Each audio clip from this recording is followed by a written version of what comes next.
سلام دوستان، امروز در خدمت آقای علی همت هستیم از شرکت یرینا اینوست. بخواهیم در مورد پیازا، پروژه پیازا و چرا باید ایرانی‌ها اینجا سرمایه گذاری داشته باشن ازشون این نظرشون رو بپرسیم. خیلی خوش اومدید. مرسی، سلامت باشین. منطق سرمایه گذاری در شهر استانبول ایجاب میکنه که شما اول منطقه رو برای سرمایه گذاری انتخاب بکنید، بعد محله رو و در آخر خود پروژه رو.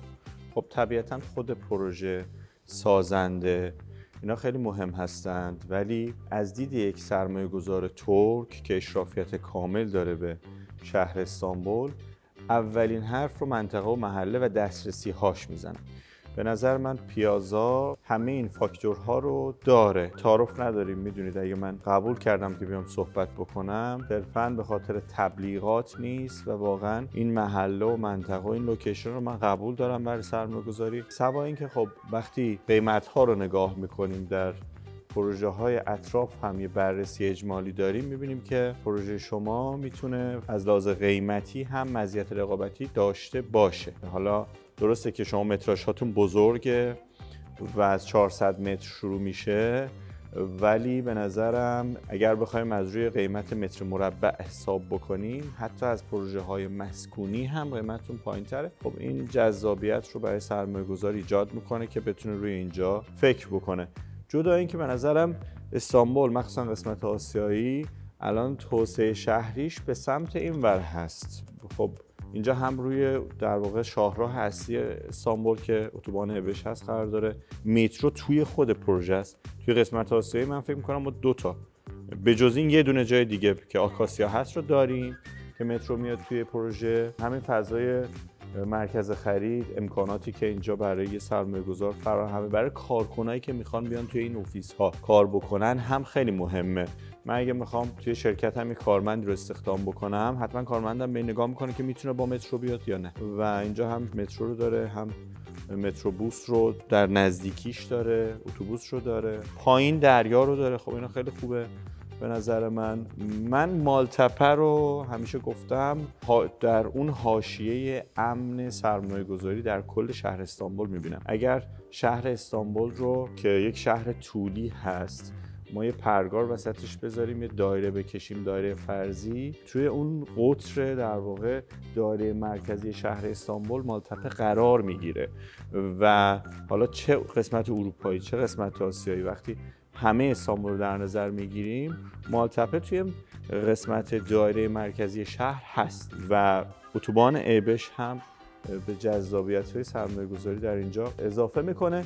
ببینید من همیشه میگم وقتی شما میخواید یه جایی رو بخرید و ببینید که میتونید بفروشید یا نه، این رو بعد شما باید چجوری میتونید به این نکته پی ببرید؟ اینکه یه ترک، یه شرکت خوب ببینیم اینجا هست یا نه. این همین برندهایی که اینجا هستن، این شرکت‌هایی که بالا همین الانش مشغول هستن، ساکنن، یه سریشون مستاجرن، این سریشون خریدن، گواه این موضوع هست. در نتیجه منم به عنوان خارجی اگر شناخت کافی ندارم باید ببینم کیا اونجا میشینن و همین میتونه دلگرمی باشه برای سرمایه گذاری در یک منطقه. برای سرمایه گذاری خیلی خوبه، برای سکونت هم مالتپه به نظرم خوبه.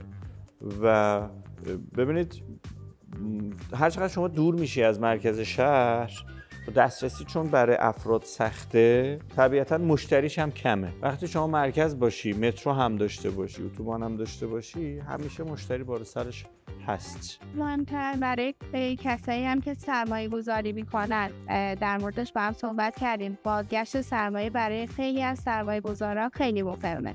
در مورد این هم یه کوچولو با هم حساب کردیم. اگر اونجوری که شما گفتید که به یورو تضمین میکنه شرکت سازنده شما که اجاره رو خودش پرداخت بکنه در صورتی که من سرمایه گذار نخوام بدم به اجاره، این جذابه. حساب کردیم گفتیم چقدر 15 ساله بازگشت سرمایه ملکی توی شهر استانبول، خب جذابه.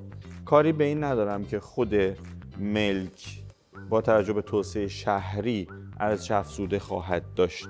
منطقتاً اینجا ارزش افزوده داریم. قسمت آسیایی بعد از اومدن فینانس شهی رو بانک مرکزی و توسعه هایی که کلاً دولت داره در این منطقه رقم میزنه، به نظرم توی 3-4 سال آینده خیلی جذاب هست قسمت آسیایی. ببینید شما الان مرکز قسمت اروپایی رفته داره کهنه میشه. الان شیشلی رو شما نگاه کنید، پر از آپارتمان های 30-40 سال 50 سال. الان بافت شهری رو در این قسمت نگاه بکنید، همه در حال نوسازیه. بافت های فرسوده رو دارن وام میدن، تسهیلات میدن به سازنده ها که بیان نوسازی بکنن. در نتیجه 3 سال آینده اینجا رو هم ما باید ببینیم که چه اتفاقی توی این منطقه میفته. 3 سال آینده فرضاً مثلا مرکز قسمت اروپا، من همیشه اینو میگم شما اگه میخوای سکونت بکنی، فرقش بحثش جداست، فرق میکنه. اگه میخوای سرمایه گذاری بکنی باید نگاه بکنی که 5 سال آینده 3 سال آینده در چه نقطه‌ای خواهد ایستاد این منطقه و این پروژه، با توجه به همسایگی هایی که من الان دارم میبینم دیگه.